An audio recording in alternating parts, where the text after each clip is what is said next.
Hi friends, ఇదైతే మనకి సిఎస్ఐఆర్కి సంబంధించి సిఎంఈఆర్ఐ అనమాట. దీనికి సంబంధించినటువంటి జేఎస్ఏ వేకెన్సీస్ ఏవైతే ఉన్నాయో అప్లికేషన్ ఆన్లైన్ ప్రాసెస్ అయితే ఈరోజు స్టార్ట్ అవుతున్నది.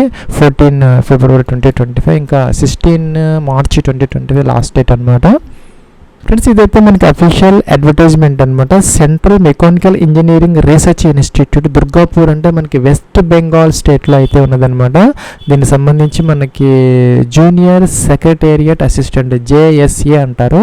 వాటిల్లో కూడా మనకి జనరల్, అలాగే ఫైనాన్స్ అండ్ అకౌంట్స్, అలాగే స్టోర్స్ అండ్ పర్చేజ్ ఆ యొక్క డిపార్ట్మెంట్స్లో ఈ యొక్క వేకెన్సీస్ అయితే ఉన్నాయన్నమాట. టోటల్గా 16 వేకెన్సీస్ అయితే ఉన్నాయి. అన్ని కేటగిరీస్లో దాదాపుగా వేకెన్సీస్ అయితే ఉన్నాయి అనమాట. మీ కేటగిరీలో లేకపోతే జనరల్ కేటగిరీలో మీరు అప్లై అయితే చేసుకోవచ్చు. ఇంకా ఇవన్నీ కూడా పర్మనెంట్ వేకెన్సీస్. 36,000 రూపీస్ శాలరీ అయితే వస్తుంది. ఇంకా కూడా 28 ఇయర్స్ ఏజ్ అనమాట. ఇంకా కూడాను ఓబీసీ వాళ్ళకి 31, ఎస్సీ ఎస్టీ వాళ్ళకి 33, ఇంకా other education qualifications other age రిలాక్సేషన్కి సంబంధించిన అన్నీ కూడా అప్లికబుల్ అయితే అవుతాయి. సెంట్రల్ గవర్నమెంట్కి సంబంధించి అనమాట ఫార్మాట్స్ అయితే మనకు కావాలన్నమాట. ఎస్సీ ఎస్టీ ఓబీసీ ఈడబ్ల్యూకి సంబంధించి. ఇంకా ఇంటర్మీడియట్ అయితే మనకి ఎడ్యుకేషన్ క్వాలిఫికేషన్ అనమాట. టైపింగ్ అయితే కావాలి. 35 వర్డ్స్ పర్ మినిట్ ఇంగ్లీషు, లేదంటే 30 వర్డ్స్ పర్ మినిట్ హిందీలో కంప్యూటర్ మీద టైపింగ్ చేయగలిగితే సరిపోతుంది. మీకు సర్టిఫికెట్ అయితే అవసరమైతే లేదనమాట. ఫ్రెండ్స్, ఇంకా అప్లికేషన్ ఆన్లైన్ ప్రాసెస్కి సంబంధించి ఇక్కడ మనం రిజిస్ట్రేషన్ నెంబర్, పాస్వర్డ్ క్యాప్ చేయొచ్చు, లాగిన్ అయితే అవ్వాలి. దానికన్నా ముందు ఇక్కడ click here for new registration ఉంది. కంపల్సరీగా అందరూ కూడాను మొదట రిజిస్టర్ అయితే అవ్వాలన్నమాట. దీని మీద క్లిక్ అయితే చేసుకోవాలి. ఇక్కడ మనకి 6 స్టెప్స్ ఆఫ్ అప్లికేషన్ ప్రాసెస్ అయితే ఉందన్నమాట. బేసిక్ ఇన్ఫర్మేషన్ ఫిల్ అవుట్ చేయాలి. స్టార్ మార్క్ పెట్టిన తప్పనిసరిగా మనం ఫిల్అవుట్ అయితే చేసుకోవాలి. ఫ్రెండ్స్, ఇక్కడ మన మీ యొక్క ఫస్ట్ నేమ్ అయితే ఎంటర్ చేసుకోవాలి. First name confirmation, middle name confirmation, last name confirmation. ఇదైతే మన 10th క్లాస్ సర్టిఫికేట్లో ఏదైతే ఉంది ఎగ్జాక్ట్గా ఇక్కడ మీరు ఎంటర్ అయితే చేసుకోవాలన్నమాట. ఈ డిస్క్రిపెన్సీ అంటే ఏదైనా మనకి మార్పు ఉంటే కనుక మిమ్మల్ని డీబార్ చేసే అవకాశాలు అయితే ఉంటాయి. కాబట్టి 10th క్లాస్ సర్టిఫికేట్ దగ్గర పెట్టుకొని దాని మీద అక్కడ ఎలా ఉన్నదో ఎగ్జాక్ట్గా మీరు ఇక్కడ ఎంటర్ అయితే చేసుకోవాలన్నమాట. మీ యొక్క ఫుల్ నేమ్ 35 క్యారెక్టర్స్ లోపు ఉంటే కంప్లీట్ నేమ్ ఇక్కడ ఎంటర్ చేసుకోవచ్చు. లేదంటే కొంచెం పెద్దగా ఉంటే కనుక మీ name, first name, middle name, last name enter చేసుకోవచ్చు. మిడిల్ నేమ్ లేకపోతే వదిలేసుకోవచ్చు. ఇక్కడ అయితే నేమ్ ఇక్కడ మనకి డిస్ప్లే అవుతుంది అనమాట. ఇక్కడ ఉన్నటువంటి నేమ్ 10th సర్టిఫికేట్లో ఎగ్జాక్ట్గా ఉండేలాగా చూసుకోండి. ఇంకా ప్రాబ్లం అయితే ఉండదన్నమాట. ఇక్కడ మీ యొక్క 10 డిజిట్ మొబైల్ నెంబర్ ఎంటర్ చేయాలి. సెకండ్ టైం కన్ఫర్మ్ చేయాలి. సెకండ్ ఆల్టర్నేటివ్ మొబైల్ నెంబర్ ఉంటే ఇక్కడ ఎంటర్ చేసుకోవచ్చు, లేదంటే ఆప్షన్ అనమాట. ఈమెయిల్ ఐడి ఎంటర్ చేయాలి. డొమైన్ సెలెక్ట్ చేయాలి. ఇంకా పైన ఇచ్చిన ఈమెయిల్ విత్ డొమైన్తో ఇక్కడ మనం ఎంటర్ అయితే చేసుకోవాలి. క్యాప్చర్ ఎంటర్ చేయాలి. నెక్స్ట్ ఇక్కడ సేవ్ అండ్ నెక్స్ట్ అనే బటన్ ఉంది. ఈ అప్లికేషన్ ప్రాసెస్కి సంబంధించి మనకి ఎడిట్ ఆప్షన్ అయితే ఉండదన్నమాట. సో జాగ్రత్తగా చెక్ చేసుకొని మీరు ఇవన్నీ కూడా ఫిల్అవుట్ చేసుకోవాలి. ఫ్రెండ్స్, ఇక్కడ మనకి ప్రొవిజన్ రిజిస్ట్రేషన్ నెంబర్, పాస్వర్డ్ అయితే డిస్ప్లే అవుతున్నాయి. మనకి మెసేజ్ కూడా వస్తుంది. నోట్ చేసుకొని పెట్టుకోవచ్చు అన్నమాట. కిందకి రావాలి. ఫోటోగ్రాఫ్ అప్లోడ్ చేయాలి, టిక్ ఆన్ చేయాలి. సిగ్నేచర్ అప్లోడ్ చేయాలి, టిక్ ఆన్ చేయాలి. నెక్స్ట్ అనే బటన్ దీనికైతే వెళ్ళాలన్నమాట. ఫోటోగ్రాఫ్ వచ్చేసరికి latest colour passport size photograph 4.5 x 3.5 centimetres ఉండేలాగా చూసుకొని 20 to 50 KB మధ్య జేపీజీ ఫార్మేట్లో అప్లోడ్ అయితే చేసుకోవాలి. సిగ్నేచర్ వచ్చేసరికి ఒక వైట్ పేపర్ మీద బ్లాక్ ఇంక్తో సైన్ చేసుకొని 10 to 20 KB మధ్య అది కూడా మనం అప్లోడ్ అయితే చేసుకోవాలి. ఫ్రెండ్స్, ఇక్కడ థర్డ్ ట్యాబ్లో కేటగిరీ సెలెక్ట్ చేసుకోవాలి. ఎస్సీని, ఎస్టీని, ఓబీసీని, ఈడబ్ల్యూఎస్ లేకపోతే సెలెక్ట్ అయితే చేసుకోవాలి. తర్వాత అయితే మార్చుకునే అవకాశం ఉండదు అనమాట. పోస్ట్ ప్రిఫరెన్స్ ఉన్నదైతే ఒకటే పోస్ట్, జూనియర్ సెక్రటేరియల్ అసిస్టెంట్. అయితే వాటిలో general, finance and accounts, stores మీకు ఏది ప్రిఫరెన్స్ కావాలనుకుంటే ఫస్ట్ అది ఒకసారి మీరు ఆ యొక్క నోటిఫికేషన్ చెక్ చేసుకొని దాని ప్రకారం పోస్టులు ఎన్ని ఉన్నాయి, మీ కేటగిరీ ఏంటి అన్నీ చెక్ చేసుకొని ఇవైతే సెలెక్ట్ అయితే చేసుకోవటం అనేది బెటర్ అనమాట. సో మీరు అది సెలెక్ట్ చేసుకోవడం ముందు ఒకసారి నోటిఫికేషన్ చూసుకున్నాం అని చెప్పేసి మనం టిక్ ఆన్ అయితే చేసుకోవాలి. Candidates are advised to check the age eligibility, అలాగే అన్నీ కూడా చెక్ చేసుకొని ఇది మనం టిక్ ఆన్ అయితే చేయాలన్నమాట. సో మీరు దీనికి ఎలిజిబుల్ ఉన్నదా లేదా, టైపింగ్ వచ్చా లేదా, ఏజ్ అలాగే క్వాలిఫికేషన్ అన్నీ ఉన్నప్పుడు మాత్రమే మనం అప్లై చేయాలి, టిక్ ఆన్ చేయాలి. ఇంకా పీడబ్ల్యూ క్యాండిడేట్స్ ఎవరైనా ఉంటే ఎస్పెక్ట్, లేకపోతే నో అనమాట. కిందకైతే రావాలి. ఇది కూడాను పిహెచ్ క్యాండిడేట్స్ ఎవరైనా ఉంటే దీనికి సంబంధించి ఎస్పెక్ట్, లేకపోతే ఈ రెండు కూడా నో పెడితే ఈ కాలమ్స్ అన్నీ అవసరమైతే లేదనమాట. ఇంకా కూడా రిలీజియన్ అయితే అందరు సెలెక్ట్ అయితే చేసుకోవాలి.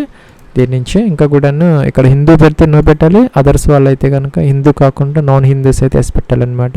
ఇంకా కూడాను మీరు డిపార్ట్మెంటల్ అంటే సిఎస్ఐఆర్కి సంబంధించిన వాటిలో వర్క్ చేస్తూ ఉంటే ఎస్ పెట్టాలి, లేకపోతే నో అనమాట. ఇంకా ఏదైనా పిఎస్యూలో కానీ అటానమస్ బాడీస్లో కానీ వర్క్ చేస్తూ ఉంటే గవర్నమెంట్ వాటిల్లో ఎస్ పెట్టాలి, లేకపోతే నో అనమాట. ఎస్ పెడితే దానికి సంబంధించినటువంటి డీటెయిల్స్ అయితే ఎంటర్ అయితే చేసుకోవాలి. ఇంకా కూడా ఏజ్ రిలాక్సేషన్ ఏవైతే ఉన్నాయో, ఇంకా డైవర్స్డ్ ఉమెన్ కానీ ఇంకా జ్యుడిషియల్ సెపరేటెడ్ వాళ్ళు ఎవరన్నా ఏజ్ రిలాక్సేషన్ క్లెయిమ్ చేయాలనుకుంటే ఎస్ పెట్టుకోవాలి, లేకపోతే నో అనమాట. ఇంకా కూడా మీ రిలేటివ్స్ ఎవరైనా సిఎస్ఐఆర్లో ఉంటే ఎస్ పెట్టాలి, లేకపోతే నో పెట్టాలన్నమాట.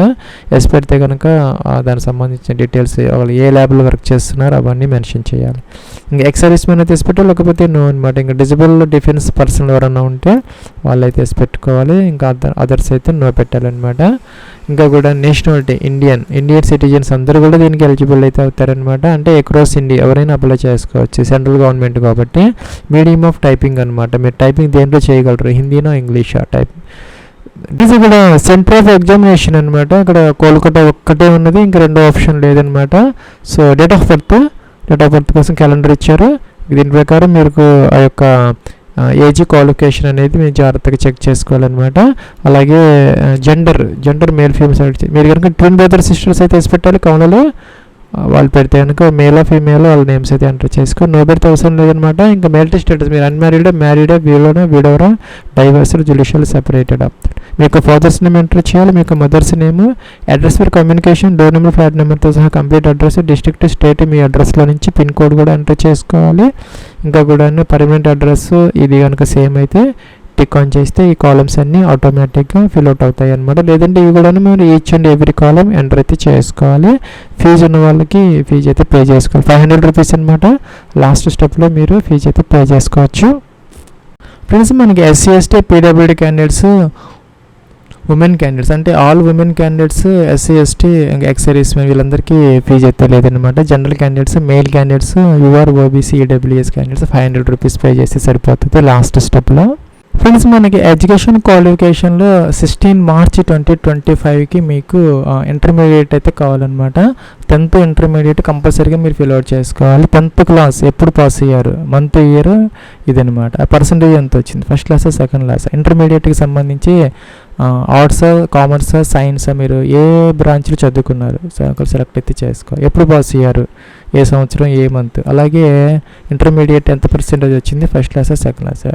డిప్లొమా ఏదైనా ఉంటే ఎంటర్ చేసుకోవచ్చు, ఇంకా 3 years డిప్లొమా ఏదైనా, ఇంకా గ్రాడ్యుయేషన్ కానీ ఏదైనా ఉంటే, లేదంటే వదిలేసుకోవచ్చు అనమాట. టైపింగ్ మీకు ఇంగ్లీష్ 35 words లేదంటే Hindi 30 words per minute computer మీద చేయగలగాలి. తప్పనిసరిగా ఇది ఎస్ అయితే పెట్టాలన్నమాట, ఏదో ఒకటి. ఇంకా ఎక్స్పీరియన్స్ ఉంటే ఎంటర్ చేసుకోవచ్చు, లేకపోతే వదిలేసుకోవచ్చు అనమాట. ఒక లాంగ్వేజ్ మాత్రం కంపల్సరీగా రీడ్ రైట్ టిక్ ఆన్ చేయాలి. మీకు ఇంగ్లీష్ కూడా వచ్చు కాబట్టి జనరల్గా రీడ్ రైట్ స్పీక్, హిందీ కూడా వచ్చి ఉంటే ఎంటర్ వ్యాలిడేట్ చేసుకోవాలి, ఓకే అనాలి. ప్లస్ మనం సేవ్ అండ్ నెక్స్ట్ అయితే చేసుకున్నాం అనమాట. ఇక్కడ బ్యాక్ బటన్ ఉంది, వెనక్కి వెళ్ళి అన్ని చెక్ చేసుకోవచ్చు అనమాట. లేదా అన్ని ప్రాపర్గా ఉన్నాయి అనుకుంటే మనం అగ్రీ అనాలి. ఇక్కడ కంప్లీట్ రిజిస్ట్రేషన్ అయితే చేసుకోవాలి. తర్వాత అయితే ఎడిట్ ఆప్షన్ మనకి ఉండదన్నమాట. సో జాగ్రత్తగా చెక్ చేసుకొని ఓకే అనాలి. ఆర్ యూ షూర్ అంటారు, ఓకే అనాలి. ప్లస్ ఇక్కడ మనం లెఫ్ట్ థంబ్ ఇంప్రెషన్ అప్లోడ్ చేసుకోవాలి, హ్యాండ్ రిటన్ డిక్లరేషన్ అప్లోడ్ చేసుకోవాలి. ఇంకా 10th క్లాస్కి సంబంధించి మార్క్ షీట్ అదైతే మనం అంటే ఒకటే ఉంటుంది కదా కన్సాలిడేటెడ్, అది ఏమైనా అప్లోడ్ అంటే డేట్ ఆఫ్ బర్త్ ప్రూఫ్ కోసం అనమాట. అలాగే మనకి ఇంటర్మీడియట్కి సంబంధించి కూడా మనకి దానికి సంబంధించినటువంటి డాక్యుమెంట్ ఏదైతే ఉంటుందో ప్రూఫ్ అనమాట. సర్టిఫికెట్ కమ్ లేదంటే మార్క్ షీట్ కలిపి ఉంటుంది, లేదంటే రెండు సపరేట్గా ఉంటే ఒకటే పీడిఎఫ్ అయితే మనం ఈ మొత్తం కలుపుకొని ఒకటే పీడిఎఫ్ అప్లోడ్ చేసుకోవాలి. అంటే 10th క్లాస్కి సంబంధించినటువంటి సర్టిఫికెట్, అలాగే మార్క్ షీట్, అలాగే ఇంటర్మీడియట్ సర్టిఫికెట్, మార్క్ షీట్ రెండు కలిపి ఒకటే అయితే ఒకటి సరిపోతుంది. అన్నీ కలుపుకొని ఒకటే పీడిఎఫ్ మనం అప్లోడ్ చేసుకోవాలన్నమాట. అలాగే ఇక్కడ category certificate SC ST OBC EWS వాళ్ళు ఎవరైనా ఉంటే పీడిఎఫ్లో అప్లోడ్ చేసుకోవాలి. క్యాప్చర్ ఎంటర్ చేయాలి, సేవ్ నెక్స్ట్ అయితే చేసుకోవాలన్నమాట. ఈ లెఫ్ట్ థంబ్ ఇంప్రెషన్ అనేది ఒక వైట్ పేపర్ మీద మీరు బ్లాక్ లేదంటే బ్లూ ఇంక్తో ఇంప్రెషన్ చేసుకొని అదైతే మీరు అప్లోడ్ అయితే చేసుకోవాలన్నమాట. ప్లస్ మనకి జేపీజీ ఫార్మేట్లో left thumb impression 20 to 50 KB మధ్య మనం అప్లోడ్ చేసుకోవచ్చు. ఇంకా హ్యాండ్ రిటన్ డిక్లరేషన్ వచ్చరికి జేపీజీ ఫార్మేట్లో 50 to 100 KB వరకు మనల్ని ఎలా అయితే చేస్తారనమాట. ఇంకా కూడా మనకి ఇక్కడ ఇన్ఫర్మేషన్ అయితే ఇచ్చారు. ఫ్రెండ్స్ మనకి ఇక్కడ ఐకామా మీ నేమ్ రాసుకుని hereby declare that all the information submitted by me in the application form are correct, true and valid. I will present the supporting documents as and when required. ఈ విధంగా మీరు రాసుకొని అదైతే మనం scan చేసుకొని upload అయితే చేసుకోవాలి.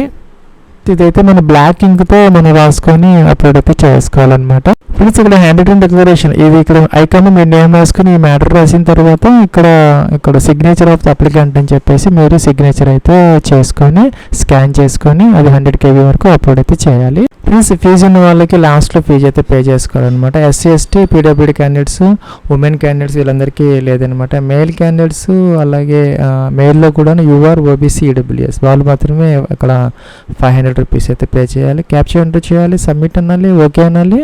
ఇక్కడ మనకి పేమెంట్ గేట్వే అయితే ఓపెన్ అవుతాయి. మల్టిపుల్ ఆప్షన్స్ అయితే మనకి వస్తున్నాయి అన్నమాట. Debit card, credit cards, internet bank wallets ఏదో ఒక దాని ద్వారా మీరు ఫీజు అయితే పే చేసుకోవచ్చు.